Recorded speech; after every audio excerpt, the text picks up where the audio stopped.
Guys, balik lagi bersama gua Michael aja terakhir dari Isekai. Konten kali ini konten penuh keributan ya guys ya. Dan buat yang nanya-nanya Isekai Coffee-nya buka lagi kapan, gua masih belum tahu. Renovasinya bukan sekedar Isekai doang, tapi renovasinya itu seluruh rumah ya. Jadi agak memakan waktu. Sekalian gua mau ngucapin selamat Paskah buat semua teman-teman Kristiani yang merayakan. Terus sebelum kita mulai jangan lupa di like, comment, share, subscribe, nyalain loncengnya plus logo Saweria. Barcode-nya ada di sebelah kanan bawah. Jadi buat yang mau ya nyawer-nyawer silahkan aja.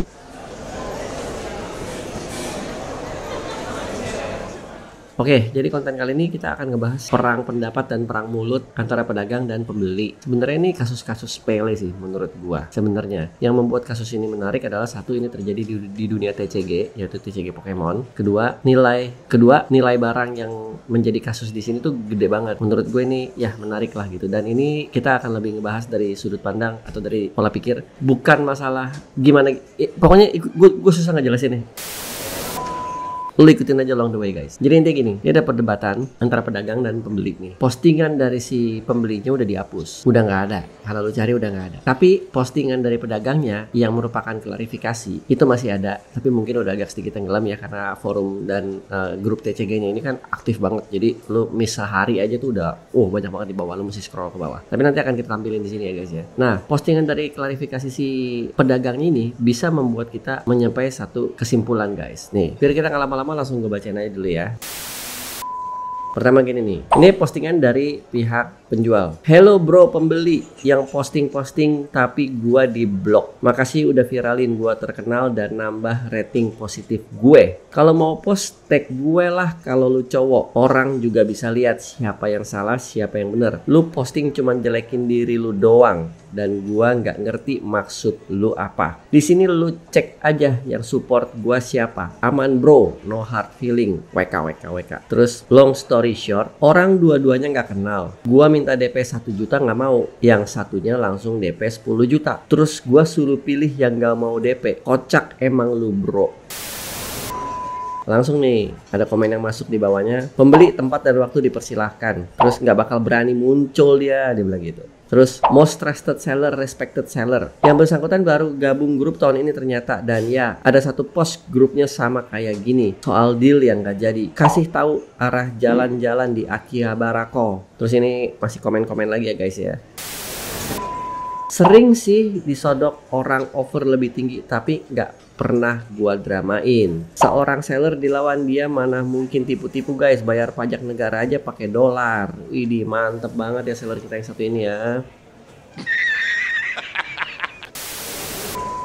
Mungkin kalau deal dia dapat cuan juga bro dari kawannya. Jadi ya gitu deh. Di sini lu nggak salah. Nggak masalah gopeknya. 1 DP 1 kagak. Dari situ sebenarnya kelihatan siapa yang pasti beli siapa. Yang berani post terus blok, terus tahu salah, terus delete, super, tobat ya bro. Terus dimention si pembelinya. Di sini gue nggak bacain nama pembeli dan penjual ya guys. Gue malas bacain, takutnya nanti ada salah di gue, malah jadi backfire ke gue. Gue mungkin pemain baru juga di sini, tapi beberapa kali transaksi sama seller, jujur dia paling banyak slow nanya, paling slow nawar. Bener si drama si testi positif. Jadi intinya gini guys. Isekai.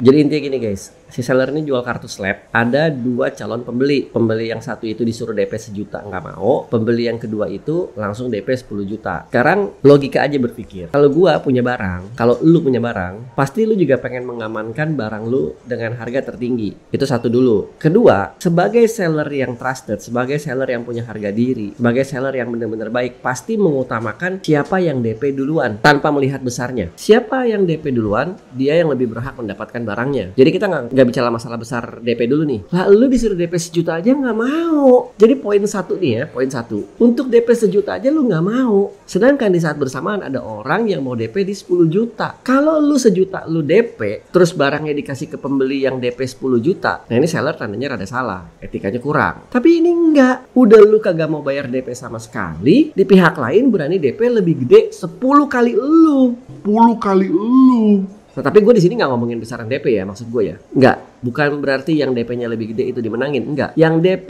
lebih dulu tuh yang dimenangin. Itu yang lebih berhak mendapatkan barang. Nah, terus tadi kan ada komen kayak gini nih. Itu ada komen kayak, sering sih disodok orang offer lebih tinggi tapi ya nggak pernah gue dramain. Nah ini menurut gue kalau misalkan ada orang nyodok lu dengan offer lebih tinggi dan seller ngasih, itu tandanya sellernya yang kurang oke lah menurut gue. Harusnya seller tetap ngasih ke orang yang udah deal dan udah DP duluan gitu. Jadi misalkan udah deal di harga 40 juta terus ada yang dan udah DP sejuta terus dijual ke orang sebelah yang nawar 41, ya itu sellernya kurang kompeten lah menurut gua. Harusnya seller tetap dengan harganya tapi mengutamakan siapa duluan yang DP atau deal-deal lainnya ya, yang gue juga nggak tahu ya guys ya. Nah terus ujung-ujungnya ini si pembelinya keluar-keluar ya.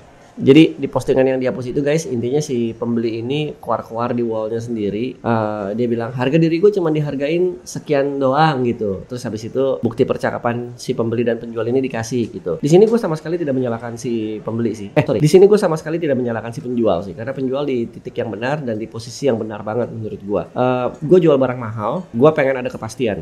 Kepastian itu adalah berupa down payment atau biasa disebut DP. Nilainya berapa? Ya lu tinggal ngomong aja. Mau 1 juta, mau 2 juta, mau 3 juta. Atau misalkan si penjual bilang 1 juta tapi lu nggak ada 1 juta, lu cuma pengen tawar di 300.000 deh, tanda jadi, atau 500.000 deh. Ya silakan, itu obrolan-obrolan ibaratnya kayak seperti adendum lah ya. Obrolan-obrolan tambahan dari sebuah perjanjian guys. Tapi kalau lu DP aja lu kagak mau, terus barangnya dijual ke orang lain juga yang udah DP gitu dan lu keluar-keluar, ya lu sih udah salah kaprah bro. Dan lu nggak usah bikin postingan-postingan deh, ini hanya membuat diri lu malu sendiri. Semoga teman-teman Isekai ini yang nonton nih jangan ada yang seperti ini ya guys, karena menurut gue ini sebuah kebodohan yang harusnya tidak disebarluaskan tapi malah disebarluaskan.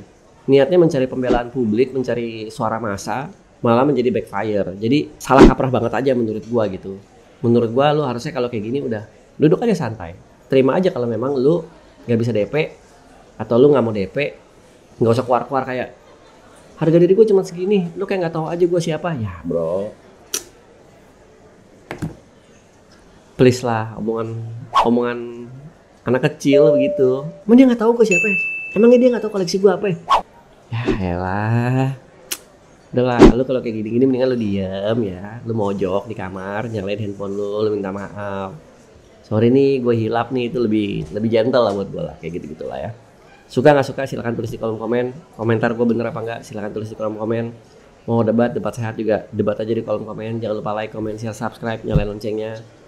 Saweria di pojok kanan bawah. Thank you buat semua teman-teman yang selalu stay tune dan mantengin Isekai ya. Peace out guys untuk konten kali ini. Bye bye.